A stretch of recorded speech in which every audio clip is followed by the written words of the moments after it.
All right, welcome back to the Onebar and Lupagus show. I'm Onebar with Lupagus, and I'm going to be whipping out my Vikings 53-man roster projection. Way too early projection, but damn it, now we got a full roster. I think it'd be a little bit fun. Lupagus is going to chime in and tell me how big of an idiot I am.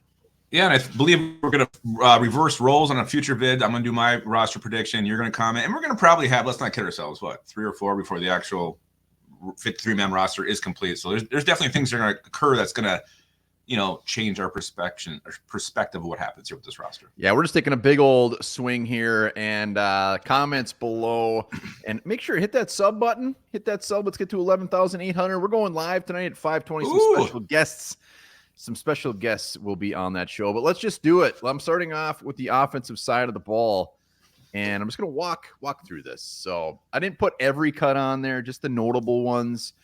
So starting out at quarterback, I actually do have him keeping Nick Mullins. I think Jaron Hall will be a practice squatter.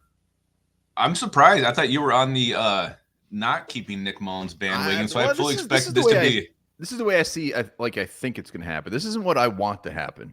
Yeah, no, I think this is the way it should happen. I don't know why you keep a Jaron Hall on the roster when you want to invest every single coaching resource you have into JJ McCarthy. Make sure he's ready.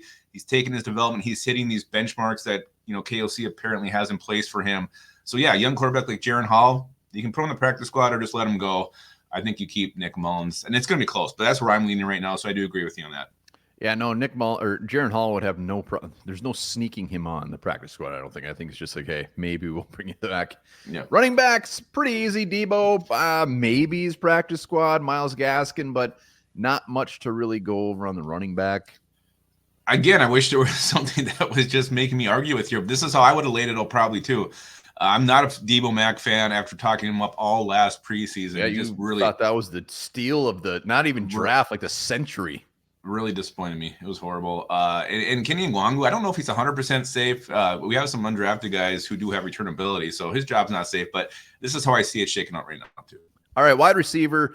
I went back and forth on this one. Like, I think Jalen Naylor is by no means should feel safe at all. And the first round I did this, I actually had him off. Mm-hmm. But I went back and I put him back on. And this just really highlights, like, how depleted our depth is after our big boys. Yeah, you hate Jalen Naylor more than anything, more than Black Olives. Hate's a strong word. I don't hate anybody. I just don't think he's shown a single thing. Nothing.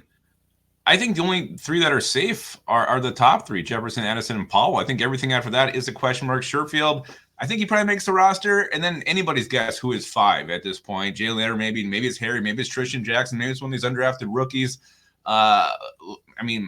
Like a Devron who's coming on today, Devron Harper. Who knows? Maybe it's him.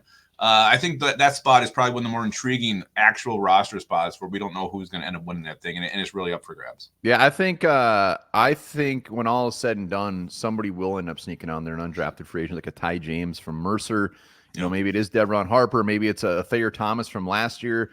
But I would rather take a swing on one of those guys than Jalen Naylor. Tight end, you got Hawkinson on the pup starting the season. There's nothing else. There's nothing to discuss here. That's what an offensive line, really.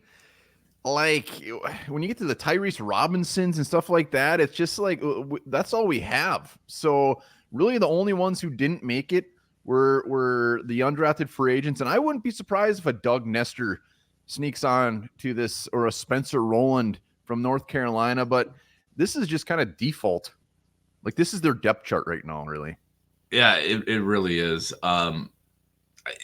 Feeney wouldn't surprise me if he was a guy who ends up being a surprise cut. If one of these young undrafted damn mouth, he ain't going anywhere except if one of these undrafted kids do actually show up and look good. I mean, I don't think that's a spot that's 100% safe. Tyrese Robinson, I mean, he's got just as much chance as anybody who's undrafted. So yeah, but I think you're right. Walter Rouse, I'm almost 100% sure is going to make this team. Michael Juergens, I feel very strongly about as well. So maybe we add someone to the mix, June 1, something like that. But I mean, just the bottom of this is the question mark. Like, who is that guy going to be?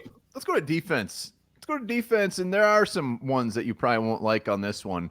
Starting off with Ja'Kalen Roy going bye-bye. Last year, we kept 5 defensive linemen. They love Levi Drake Rodriguez. It sounds like everybody loves this guy. And Ja'Kalen Roy, I mean, the bottom of those guys, the Taki Tayami, I love him. He could be a sneaky play there. But I went with Levi over Ja'Kalen Roy. Ja'Kalen Roy last year, he got in 12 games on a defensive line that was really depleted and not great, and he didn't really show anything either. And he's a 5th-round pick. I don't know. I mean, I agree. He has to show something, but I mean, even if he does show something, I'd rather take a chance on him than like a Jonathan Bullard, which we know what we got. Levi Drake Rodriguez. I know, but he's Jonathan Bullard. He is what he is. We all know what he is. There's no upside to him. I mean, you could probably get the same amount of play from anybody than Jonathan Bullard brings you. Levi Drake Rodriguez is intriguing. I mean, again, remember when we did that video? We're trying to find out, who the hell this guy is. Where is he from? But a lot of buzz has been building about Levi Drake Rodriguez, LDR. So intriguing to see how he does, if he lives up to it. I mean, I will agree Roy's on the bubble, but I'd like to see him make this thing. Yeah, let's just remember he's a 5th-round pick. It's not like he was a 3rd rounder or anything crazy like that. And we've seen Atamueo. We've seen some guys that they just don't end up making it the next year. And I could absolutely see Roy doing that. Levi Drake Rodriguez is getting a lot of steam as far as just some of their favorites. I mean, we even had even on Roundtable yesterday, Dosa Dion was like glowing about Levi Drake. He loved that pick. He knew exactly who it was. He wanted the Lions to get him. So yeah, we're just in the minority of not knowing who it was.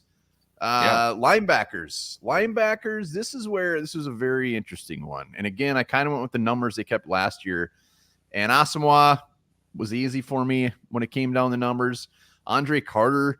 I mean, any of these guys could sneak on and obviously make it. Patrick Jones, who Pat Jones, as we'll call him now. Last year of his contract, had a horrible year last year. So why not a Gabriel Murphy, a Dallas Gant? I got Gant taking Asamoah's spot. I got Gabriel Murphy taking Andre Carter's spot. And then we did bring in a handful of free agents to round out the depth. Yeah, I mean, you said Pat Jones had a horrible year. I mean, he finished pretty damn strong. Like, there was games where he was like our best defender, one of the only guys out there actually trying. So to say he had a horrible year, I think you're maybe overlooking a few games on that. I think he's safe. I do think he makes it. Dallas Gant, I don't know if I see him making this final roster, but I also agree Asamoah isn't safe either. So, I mean, there's a battle brewing there, so it's hard to argue that. Gabe Murphy, he's like the favorite to be everybody's Ivan Pace Jr. this year. Will that happen? I'm not sure, but I also agree. Andre Carter, I don't think he's got a chance to I don't know. He's got a chance, but I don't think he makes a team unless he takes a big step forward. You got Jihad Ward there, the guy we had 5 sacks last year, 4 or 5 sacks. And then Kamu Gajir Hill, special teamer, backup inside linebacker. I think he's going to make this too. So there's a couple question marks here with Gant. And how about the actual depth chart here? I mean, do you see Dallas Turner starting? No, maybe. I don't know. I mean, I don't see him taking over any spot. I mean, I'm sorry. I got to go back to the Patrick Jones thing. He was like rated the worst defensive player in PFL. Like, he had a horrible year. You got to go back to like those last 3 games. He actually was one of the better defenders out there. He was making plays behind the line of scrimmage. That for a second. Yeah, I don't know how you can just forget that. Like, he actually showed something. I'm looking at it as a whole, what he's done, the guys we've brought in. I mean, Dallas Turner is going to take away any snaps from him. I mean, it's just like I don't think he's going to see the field. I think they would rather just have some other guys on this roster. And Patrick Jones, I'm sorry, I just thought he was absolutely brutal. He was a 37.9 on PFF. 37. He had 1 sack last year. But I don't remember him exploding at the end of the year at all. He did. Obviously. He did. All right. I don't. The numbers don't show it, but cornerback again. This was a tough one. The first round I had Booth off of it, and then when I went back, I put him back on. You can say like how he started to show some things. He's never really had a chance. I don't know. He's been a full blown bust so far, but I did end up putting him back on. Najee Thompson, our beloved Najee Thompson. I don't think he's a shoo-in by any means, but damn, he's a good special teamer. He gets down there, you just got to finish that thing off. But Caleb Evans was easy for me. He was off. Yeah, where this gets confusing is after those first 4. I mean, will Thompson be kept just for his special teams prowess? Booth is in a battle with Evans, with McLaughlin. I mean, there's a lot of guys here. The question mark. I had McLaughlin on there before Booth. Actually, a little bit there. It's not crazy, and we heard Kwesi and KOC talk about it in the press earlier this year. Like, there comes a time where we have to move on. Like, you're not going to get a free pass the rest of your career. Like, if you're not stepping up, making plays, you're going to not make this team. So I think this is the year we really see the hammer come down. Sounds like Patrick Jones isn't going to make the team. See some of these higher draft picks. Pat Jones has done a lot more than Andrew Booth Jr. So that's saying a lot. I'm just curious if they would. If they're going to keep Evans as all the games he's started. I hope they don't. He fell off the map last year. Keep him. Exactly. He fell off the fucking map last year. It just was horrible. He didn't know what he was doing out there, and that's what's concerning to me. It's like he was letting guys run right by him. So yeah, that final spot, and they did keep 6 last year. Were you going with what was kept last year? Not for all of them, but I think they kept 5 or 6, and there is a lot that got. I mean, the Juwan Williamses. There were some very tough decisions here, but when you get to moving on to the safety. So this is where you can get, Josh Metellus probably should really even be lumped in with the corners, but this is where it gets interesting. Like if a Theo Jackson and even a Jay Ward don't make it, that makes room for a Dwight McLaughlin. That makes room for a Patrick Jones if they decide to keep 28 linebackers and Ja'Kalen Royce. So the safeties is where it really is going to come down to it. And Lewis Seen, I have him out. I still think it'd be a shock if they did cut him, just based off of they're basically paying $2.5 million to get rid of him and then bring somebody else in. But we'll see. Yeah, I mean, you got Jay Ward over Lewis Seen. Jay Ward was not impressive as a rookie last year. I mean, the 2 penalties on special teams that resulted in points. You don't see that happen very often. He showed absolutely nothing.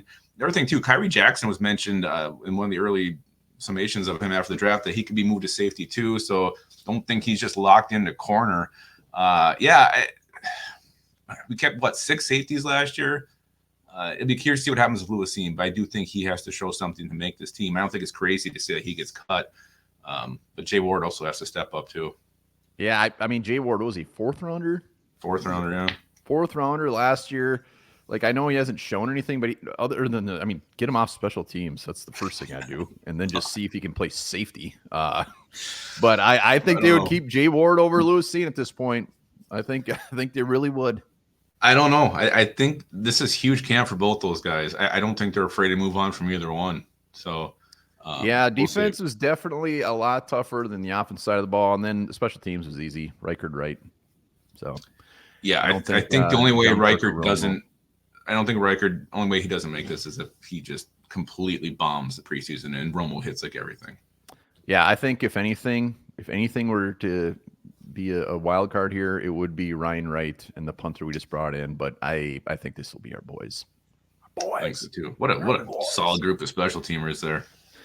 Hell yes. All right, there you have it. Rip me apart in the comments. Lupagus will be doing his probably sometime next week. Join us live tonight. Absolutely. Again, a couple of amazing guests coming on. Cannot wait for those discussions to take place. And guys, remember this when you're thinking about the Onebar's 53-man roster prediction. My brother can lactate.